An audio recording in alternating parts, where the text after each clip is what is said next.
Hello everyone, my name is MansaMusa and welcome back to my channel. Today we are doing another replay analysis in Advanced Wars by Web.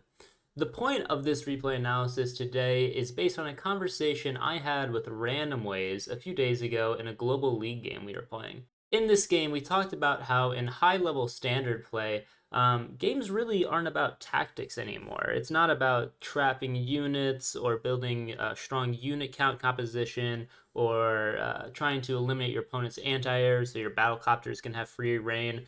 In high-level standard play, it's much more about positioning. It's about finding very small edges against your opponents to win games. And in that conversation, I told Random Ways I really don't like that. When I play Advanced Wars, I play it because I love interesting games and taking time to figure out moves to crush my opponents and whatnot. And these types of positioning games, they're just not of interest to me. They're like high level chess, right? Where you have to take 20, 25 moves to take out your opponent just because they're so strong that they're not going to fall for your traps and your tricks.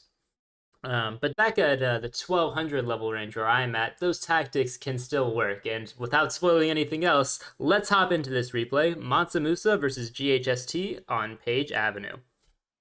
Before we get into this game, we'll give the standard map, player, and CO introductions. Starting with the map.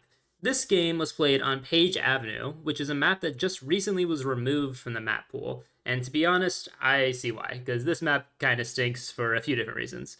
The first and biggest reason why I'm not a fan of this map is because of the positions of the bases and this mountain range here by this neutral base. And the main reason that this is a problem is because it forces these troops from this base to go to the north, these troops from this base to go towards the center, and these troops to go towards the south. And what that creates is a ginormous wall stretching from north to south that you will see in 90% of games on Page Avenue. And this is actually the optimal play, is to create these types of walls and try to break through and find opportunities against your opponent. But when the map forces you into that, that means that there really is no way to play this map except for walling. It looks like a standard strong side, weak side dynamic with two bases against base in an airport, but you'll never really be able to base rush this base. There's no way that you're going to have something like on a map like Sahara, for example, where you have those two fronts that are pushing against each other, leading towards an HQ rush. You're never going to have that on this map, but because of the position of these bases, it's going to go into one giant wall on each side with two armies just facing at each other. And I think that's a bit boring, and especially so that the map kind of forces you into it because of this mountain range and because of the location of these cities. The other main reason why I don't like this map is because of this comm tower here and the required artillery to get to it. This comm tower is actually needed in the majority of matchups, especially in Tier 4, to reach the golden 120% firepower that is needed for two tanks to remove a tank on a city. Because of that, in a lot of matchups in Tier 4, and even in some matches in some of the other tiers, you'll need to get to this comm tower, and to do that, you need to get an artillery or waste tons of turns with battlecopters, which is inefficient, to break down the pipe scene and get this comm tower. And the reason why I don't like that for this map is because having an extra artillery on the field that is basically required leads to map stalling even more than the wall thing that we talked about earlier, because that artillery is going to lock down the center area even more and kind of create a no man's land between these two armies in the middle of the map. And the other reason why this artillery is so bad for the pace of the map is because it slows it down, because this artillery has to waste multiple turns shooting down this pipe scene, and both players are going to do this, which means there's going to be more turns of amassing units and creating bigger walls, and it's going to be much less likely that you're going to get an early push on one side. So this, combined with the terrain of the map that we talked about earlier, is really going to push this map into being kind of a stally, wally mess that I don't think is good in the global league, and it's one of the reasons why I think this map, I'm not personally super sad to see it go. I think it worked in some of the lower levels to create interesting games, but even in the mid levels and especially in the high levels, it was just always going to create just a bunch of walls staring out against each other, and I don't think it leads to very exciting gameplay overall. But that does not mean you cannot get exciting games on this map, and this replay will be a great example of that.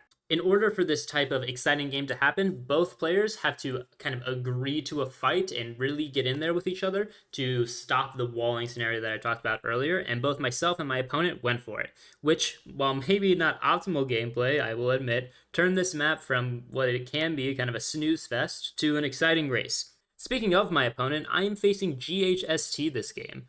I hadn't heard of this player before getting into this game, but was decently highly rated at around 1200 rated elo. If we pull up his profile here, you can see he has almost 500 games played, so he will definitely have the edge on me when it comes to experience.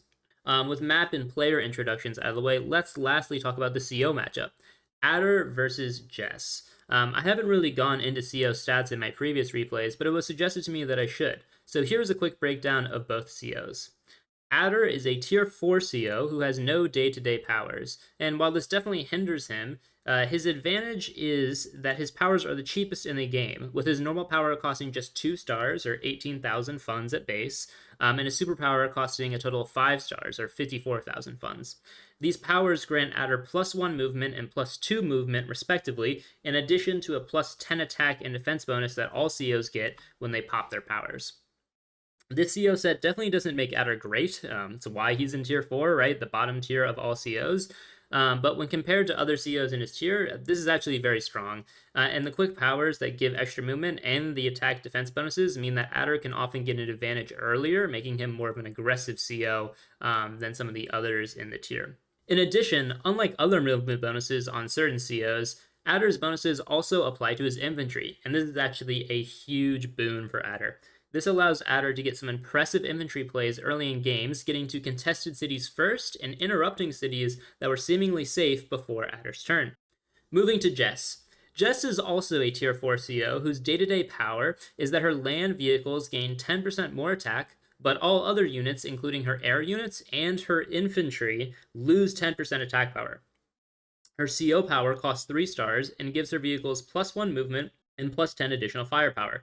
In addition, she also gets the +10/10 attack defense bonus all COs get when popping a power. Her superpower costs 6 stars and gives her vehicles +2 movement and +30 additional firepower. These CO stats make Jess the prominent vehicle leader of tier 4, similar to Max in tier 2. The problem with Jess, though, is not her vehicles, it's her weak infantry. Because of these infantry, both Jess's interruptions of her opponent's cities and her counterattacks when she herself is interrupted are very weak, meaning she will often lose infantry battles in the long run and end up with less infantry than her opponent in the late game. This is a huge weakness, as late game flipping of properties is how most games are won or lost in Advanced Wars by Web. Because of this, Jess is generally seen as a weak CO for tier 4, at least in standard play where infantry walls are most common. Boiling everything down, though, this CO matchup ultimately comes down to 3 matchups that make me like Adder more than Jess. Number 1, my power is cheaper and I can pop it first, which will allow me the opportunity of a devastating push if it becomes available to me. Number 2, because of Jess's weakened infantry, I will most likely win the capture battle in the late game and thus have an advantage as the game progresses. Number 3, Jess has weak battlecopters, and on this map, battlecopters are wanted because of this airport here and its proximity to the front line of your weak side. Because of this, battlecopters are very strong on this map, and Jess's battlecopters are bad. For all of these reasons, I prefer Adder over Jess on Page Avenue. With all that out of the way, though, let's get into this game. MansaMusa versus GHST on Page Avenue. And the first thing I'm actually going to do before we even start the replay is change the colors, just because I think this color matchup is a little bit hard to see, possibly. So I will change my opponent's colors to Amber Blaze. And this is actually what I play on the site as well, just because I don't want to confuse any of the colors. So I'm always the Penguins, and I always change my opponent to Amber Blaze as well, just for my own sake of sanity. Getting into this game, though, the first few turns are not going to be super remarkable. We're going to be capturing the neutral base, as it's important to get unit count out, and getting early cities as well. Now, I make a choice here to move this infantry out instead of capturing this either of these 2 early cities, and my idea here is I want to ultimately move this infantry up to capture this city, because this city and this city, which are the 2 mirrors of each other, are going to be the most contested on the entire map as we move to turn 8, turn 9, turn 10. And if you can deny them from your opponent, they may not get it for another 6, 7, 8 turns, if at all. So I want to make sure that my infantry can go out and get the city and possibly deny my opponent this one here. You have to balance this though with still getting an early income. So up top, I'm being a little bit less aggressive. Actually, I do skip the city, so maybe I'm not. But theoretically, I should be a little bit less aggressive and just going for early caps. That way I can get some income as well, so I won't be behind on my tank order.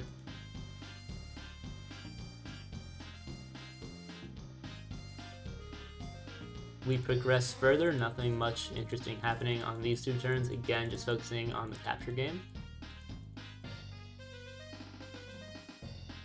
And the first vehicle is built by myself up on the northern base here. The main reason for building the tank up north is because, again, this is my strong side with the 2 bases, and I want to pressure this city, right? So buying this early tank here will allow me to send it north and then down to this forest in these 2 cities, and ultimately to both guard these infantry capturing the cities and put pressure on this city here.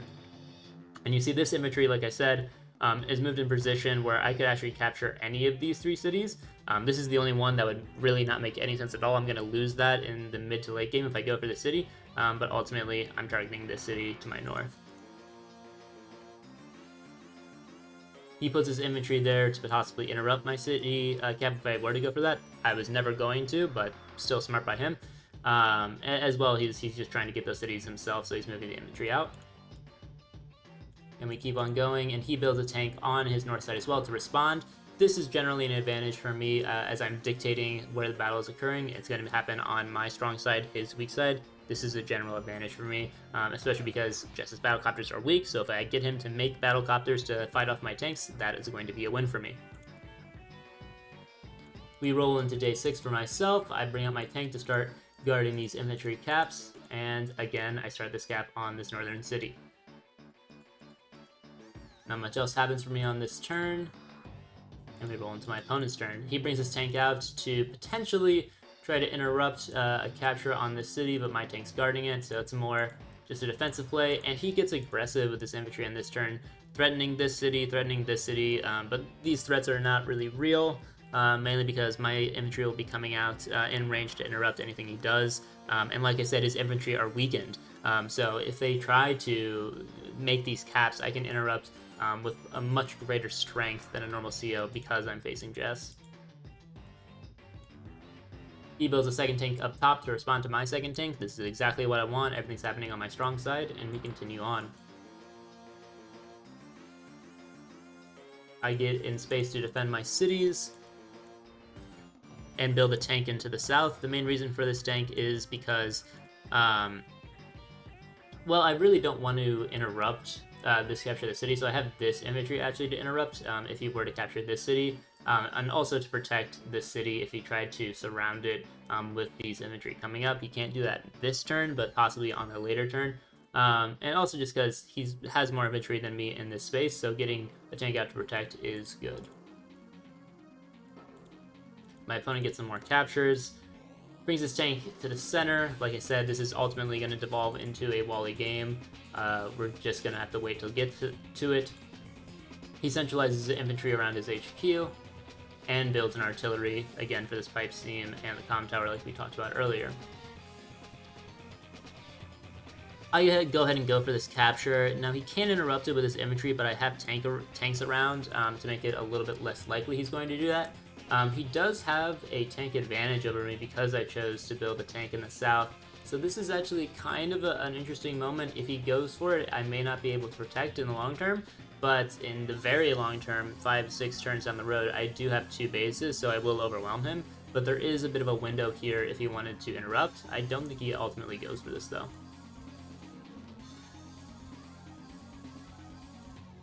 I centralize my units, get ready to capture this city. I'm not going to interrupt this one.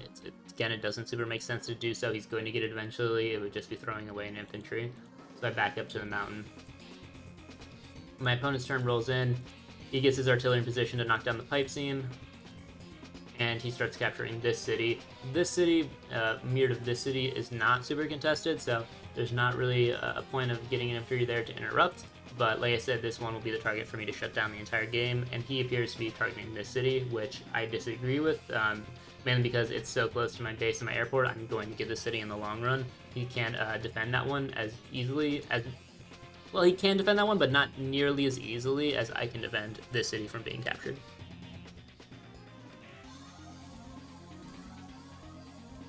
He moves his tanks out, builds another artillery, just really going for the ultimate stall game, and starts building his walls. And we'll see, actually, I forgot to mention this, but on my turn, I also bought an artillery. This is again for the comm tower, and it'll be there in the late game as well. So we move in, I start capturing my remaining properties, bring my tank down to the south to address this tank here, and start making the generalized wall formation to keep my infantry safe on the mountain. Again, he could interrupt this infantry cap here. He'd actually probably fully interrupt it and possibly 1, 2, 3, 4, 5, 6. He can't put his tank on it, so there's not really much of a threat there. But he can fully interrupt this city if he wants. I don't think it would be the best move for him, though. So I go ahead and build this battlecopter here, again, because I want to force this into being a air battle game. I don't want to let him just build vehicles and not have to worry about air units, because then Jess would have the advantage in this game. He goes ahead and starts shooting down the pipe seam, gets his infantry out to capture his last city, and starts going for the city. This is going to be my main target of the game. I have to interrupt this to try to get an income advantage. He interrupts this city down south and centralizes his tanks to try to fight for this more, but again, my battlecopter's coming in. He builds an anti-air to respond, but I think it's a little bit, probably a turn too late to have maximum utility, and we roll into my turn. I start shooting down the pipe scene as well, interrupt his infantry, kill his infantry and protect my infantry to hopefully get the cap, and bring in my battlecopter. Up north, I built a mech on the previous turn, just because in the long run I'm adder, I'm going to be getting extra movement on my infantry, including my mech units, and he has multiple tanks, both in the north and the south. This mech can get good usage in, and actually will get a good hit. You'll see a few turns later. I interrupt his city to the north, build another artillery on... Just, I think this was an economic reason. Yeah, I had 20k, so I couldn't afford 3 tanks, so instead I go 2 tanks and an artillery. This artillery is probably going to go to the south after fighting off this comm tower, and this artillery will stay in the north. We move to my opponent's turn. He continues shooting down the pipe seam. Goes for a shot, actually, on my infantry to clear it out, and restarts the capture. Backs it up with this artillery, so if I'm going to interrupt him again, I'm going to get shelled by this artillery. So a good move there by my opponent. Continues to have his tanks in the back, walling off with his infantry. He's focusing less on the south. It's becoming more of a central battle, as this map tends to do. We both have, like I said in the outset, 2 armies kind of staring off against each other in the center of the map. On my turn, I get to capture this city, so I do have an income advantage over my opponent now. Start to wall off a bit entirely, bring my battlecopter to the front line to start attacking his tanks because it is out of range of this anti-air. When you have situations like this where your battlecopter is not in range of an anti-air, it can be a very useful walling tool because nothing can break through it. So I don't want one of his tanks landing on this city, but if I put a tank on there, he could actually kill it with his tanks and then bring in another tank. So putting the battlecopter here secures the city for me, at least for an additional turn, while this anti-air is not ready yet. I get the interrupt on a city, throwing away this infantry to the artillery, but like I said, it's important for me in the long term of this game that he ultimately does not get the city or doesn't get it for many turns. That way he can slowly build up an income lead over my opponent. We're very close. Next turn, this pipe seam will fall and I will get my comm tower, which will actually be the same turn that my opponent gets it, so we're going to be getting our battlecopters around the same time. Sorry, not our battlecopters, our comm towers. My opponent goes ahead and interrupts kills the pipe seam off, but his infantry is actually not in not within range to start the comm tower where mine is, so I will actually get my comm tower a turn before my opponent. This is kind of a misplay by him. I think he should have captured this city first before and then gone to this city, so his infantry was in place. Just a mistake by my opponent in his capture game. And like I mentioned earlier, probably didn't commentate that the best, but he did go ahead and kill my infantry because of the interrupt here, because of this artillery position that we talked about. He goes ahead and combines, trying to really get the city now, brings his battlecopter in, and creates an infantry wall. Like my opponent, I also built an anti-air to fight off this battlecopter. Again, also like my opponent, this is probably a little bit too late. Probably needed an anti-air last turn to really get full effectiveness on this battlecopter. He brings his anti-air to the north to try to fight off my battlecopter, builds another anti-air in response to the second battlecopter I built. Maybe a bit premature. You generally want one anti-air for 2 battlecopters and 2 anti-air for 3 or more battlecopters. That's generally the ratios most people suggest, but nothing wrong with having too many anti-airs. I shoot down the pipe seam, start the cap on the comm tower, bring my battlecopter to the north to fight off, to actually run away from his 2 anti-airs, which he positioned both in the south. And start centralizing, and now you can really see the walling formation that has developed. I get my mech in range to potentially fight off some of his tanks in the area. But like I said, this game has stalled out, like most games will on this map, just because of the terrain and the formulation of it. I build 3 tanks on my turn because I can afford it and my opponent cannot. I want to really out-tank my opponent in this game. Even though I'm facing Jess, tanks are never bad units. You should always build them, especially in situations like when you're facing Jess, where she doesn't want to build battlecopters to fight you off because her battlecopters are weaker.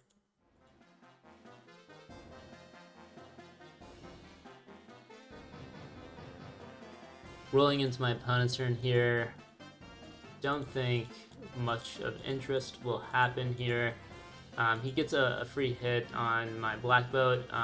This is actually good in the long term because you can't threaten an HQ rush in this game. You can see these HQs are very exposed, but you can't threaten it until these black boats are gone, so starting to get any chip damage on them is important. And we can see that the armies are actually very close to each other now, right? We're in 1 turn range of each other. We can interrupt each other. We can get these attacks off. But without a major breakthrough, either through the north or the south of these walls, you can really only start to get 1 engagement off, right? Because you can't get any type of 2-hit KO unless you have a unit like the anti-air, which could come in and theoretically, if it were reached, destroy this infantry in 1 turn, in which case you could start to interrupt and start to break down the walls. As turn 13 rolls in, we are going to start to get to the interesting part of this game, where it goes from a wall-y mess into something a bit more dynamic. So we start by getting my comm tower off, and I start getting this good engagement of the mech on the tank. He left his tank on the road in range of my mech, so I will take it for free. It gets me closer to my power than he is closer to his, which is another good advantage for me. And also in the pursuit of getting this power, I think I take these infantry's engagements here, again, because my infantries are better than his. And I also get this artillery engagement on his tank, I believe. Yeah, did I start the turn with? Yes. Okay, so I started this turn by getting the artillery engagement on the tank. So I'm going to try to finish it off with the infantry, if not, just do 1 extra damage. Don't go for the engagement here because it's not good for me, and it would allow me to be wall broken if I did go for it, because he would heal up on the city. But I've effectively made it so he can't really get good engagements against me here, and I've weakened 2 tanks and infantry in the south. So good turn for me, also getting me close to my power. And I centralize my units to the north just because that seems to be where all the battle is, less focused on the south. And that's ultimately good for me, again, because my 2 bases are located in the north where his are not. Build a battlecopter and an anti-air. Anti-air to respond to his copter up north, and because I think anti-air can be great wall-breaking tools, as we talked about earlier, and another battlecopter to force him to build more anti-air and battlecopter of his own, again, wanting to have less vehicles on the board in general. He gets some good artillery, and shots that were just available to him because of my formation. Also starts putting pressure in the south. and is not going to do much, just repositioning, trying to front shift from the north to the south, put more pressure on there, try to get this city here, take advantage of my troops mainly being more in the north. But the problem with this turn is he put me basically 500 funds away from my power. So I am going to get my power this turn. The question is, do I want to use it? And if I do, what's the attack that I can get? So I spent, probably 2-3 days in Move Planner this turn trying to figure out the best possible engagements that I can get. And I think I did a pretty good job. So first thing I do is I sacrifice the 4 HP infantry into the full HP infantry here on the road. Again, this is something that we've talked about in previous replays. Unit sacrifices can be a great way to break through walls, especially when at 3 or 4 health. I pop my slide slip, which also the sacrifice allowed me to get. Move my battlecopter in, which previously could not reach, to destroy that infantry. And now I can go in and attack the units to the south. So get the attack on the tank there, get another attack on the tank, and I start destroying this anti-air, which was really the only thing in range, because this anti-air is out of range to attack these battlecopters. So these battlecopters getting the attack on the tanks is now going to happen pretty much scot-free. Go ahead and finish the job off on that anti-air with this tank, get some more infantry engagements to the south, and then this is something I wouldn't necessarily recommend you do in all your units. I'm going to back up just one move here. You see I've made a large investment in the south. I've knocked out multiple tanks, killed killed an anti-air, really starting to pressure up in the south here. And now I'm actually going to do the same thing in the north, which is advice you will hear often is bad. You don't want to push on 2 fronts in general. But I go for it in this case because the opportunity is really rich, and he doesn't have a great counter for me because I am putting such extreme pressure on both spots. These units in the center of the map need to make a decision. Do they go south or do they go north? Because I'm about to put max pressure on both locations at the same time. The problem with this for me is this puts me on a huge shot clock. I'm gonna be way overextending on this map in just a few turns, and his units are going to be within 1 turn range of my units, which means I need to make a decisive attack that gives me a just monstrous, uncomebackable advantage, because if I don't, he's going to get a long-term counterattack on me because I'm too overextended. So I have to think about this, and this is something that was in the back of my mind even before I started this turn, because I knew 2 to 3 turns down the road, if I didn't win immediately, it was going to be bad for me. So I go in for this attack to the north, mainly so I can get my infantry up here because of side slip to clear out this infantry and thus have free access to everything. I do clear out that infantry, clear out the battlecopter with my anti-air. This tank was not in range of anything else, so I just get the attack on the infantry. This tank goes in to attack the artillery.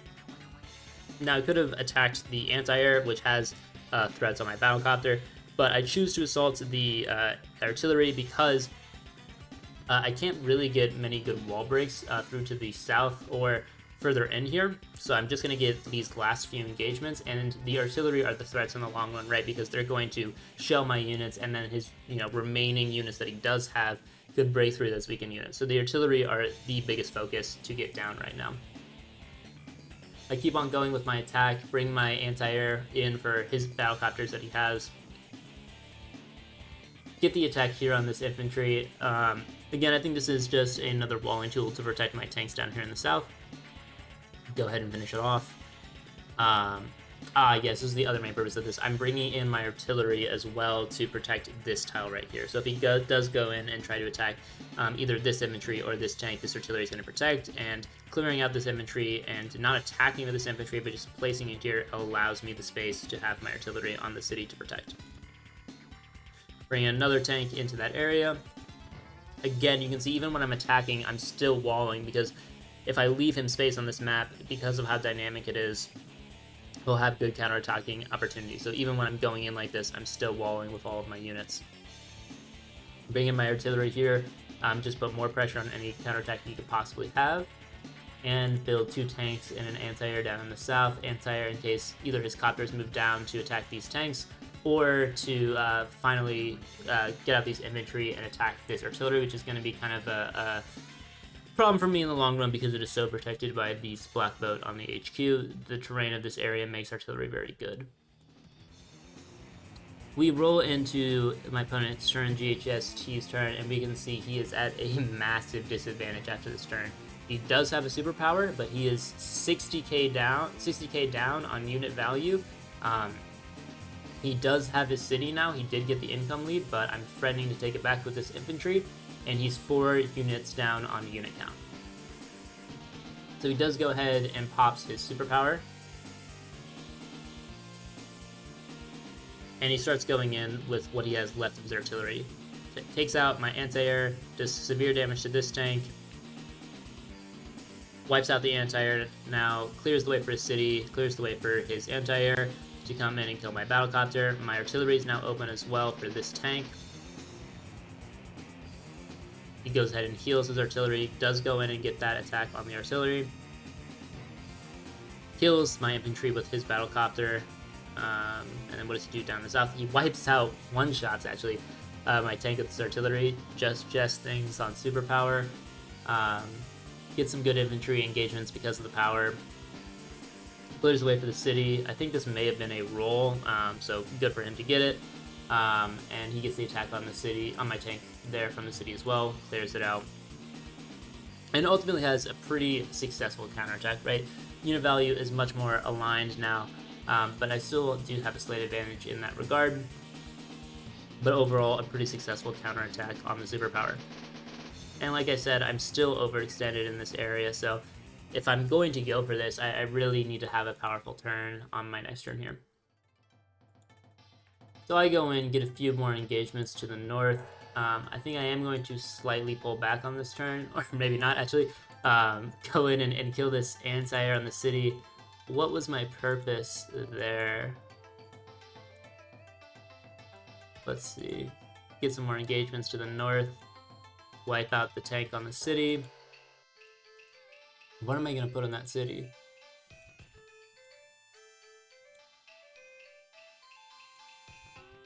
Kill off the artillery. And I start capturing... I'm just treating this as a wall. Okay, so I put my infantry on this city to wall off these tanks here. And you can see these units in the south. Let's actually go back and see what I did here, because I didn't commentate it great. You can see all these units here. We have 2 separate armies, and my goal is to kind of pincer strike attack and get all of them into this one area to overwhelm. So I go in, clear out the way of his tanks, kill this tank while still having my battlecopter in position for this area up north that I want to attack. Kill off these infantry. Clear the way for my tank to get a massive hit in his artillery, which was the last main threat attacking these tanks. And now you can see that this whole army is in this space. And like I said, it's overextended, but it actually now has ultimate mobility, right? I can take this unit and move it, this army and move it north, or I can take this army and move it south, depending on what I want to do. Day 15 rolls in, and I think it's a good time to look at the board position, right? Because like I've been saying, I'm overextended in this spot, but the main way he can punish me for this overextension is by cutting off my supply lines, right? I need to have access to this terrain here, these shoals and these forests, to ultimately connect my armies and either move them to the south or to the north like I was talking about. If he can cut this off and attack these units, he will have a massive advantage, just because this area is more preferable to him than it is to me, and his units are stronger in this area now. So the main fighting now is going to happen over this central area to see if I can connect and combine my armies, or if he can hold me off and do max damage like he wants. So he goes ahead and gets the tank engagement there, tries to wipe out my infantry but can't, gets an attack, clears out my tank on the city. I think that was a good roll for him. And because of that roll, is able to get a free infantry with his anti-air. So he's choosing to get control of this area by attacking more southwards and letting my troops in the north have more space. He pulls back his artillery and his anti-air and tries kind of a pseudo wall here. I think he's scared of my tank and 2 battlecopters. But this, honestly, I think is a pretty poor play, because it's giving me even more space down in the south which is going to put this city under threat and allow me to push more to the north without having these units to the south to scare me. So day 16 rolls in for me. I do have my power, and I go for the battlecopter interaction before popping my power just to get more charge for my next turn. Same thing with these tank interactions because the power wouldn't have mattered on them, and I go ahead and pop my side slip. And my idea here is to connect these armies like I've been talking about. So I get a free infantry engagements. I attack his battlecopters so they're no longer a threat. Clear out his artillery with my anti-air. Get some tank engagements on these anti-air, and you can see now these units are totally surrounded, right? The replay viewer is not showing this right or well, but these units are completely boxed in and are ultimately going to fall, mainly because, like I talked about earlier, these units in the south, a good chunk of his army, if you look at it, like most of the power of his army is located in this bottom right quadrant, is doing absolutely nothing because I went for this forward attack instead of attacking his HQ, which I don't think he was prepared for. I continue the cap on the city. Now it looks like I'm pretty much guaranteed to get it. Take off a few more HP of battlecopter from my tank, get a free infantry engagement there, move my artillery into position to threaten this area even more, and build tank artillery on my turn. My opponent pops a turbocharge, clears out the battlecopter, severely damages my anti-air, and finishes it off. Clears out another one of my battlecopters. I knew all this going into my turn, that all this was going to happen. Puts his artillery back in position. This artillery is going to be kind of a pain to me. Tries to kill off my artillery. It does not work. Gets a few more infantry engagements. Moves his tanks in place. Kills off my tank to the north. And builds a medium tank. He's going to try to put pressure on this tank to the south just because I'm up on tank count over him. So he's building the medium tank to address that, which is a smart play, but it allows me the opportunity to just really go south and run away from the medium tank, which is the strategy I believe I opt for in this game. Day 17 rolls in, and I start off by getting the infantry capture here, and this is another turn where I thought about it pretty long in Move Planner, mainly because I'm close to my power. So I thought about this turn, thinking, should I pop my slide slip? Should I not? Is the side slip going to have more utility in a few future turns? I don't actually remember what I ended up deciding, but we can go here and see. So the first thing I do is box in these anti-airs in the tank to the south because of this location next to the sea. These units are susceptible to being boxed in. And now I'm starting to threaten pressure on his HQ, and like I said earlier, I'm running away from this medium tank, right? I don't need to necessarily build a unit to address it. I can just run away from it for at least a few turns.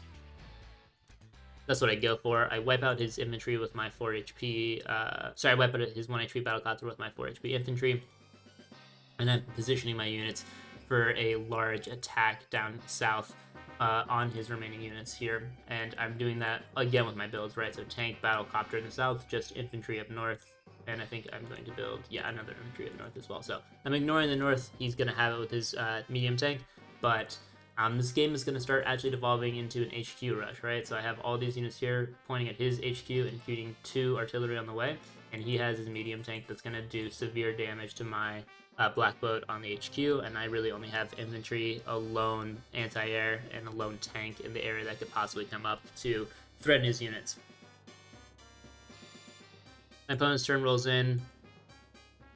He gets a few engagements up north, tries to wipe out my anti-air, and is able to do so.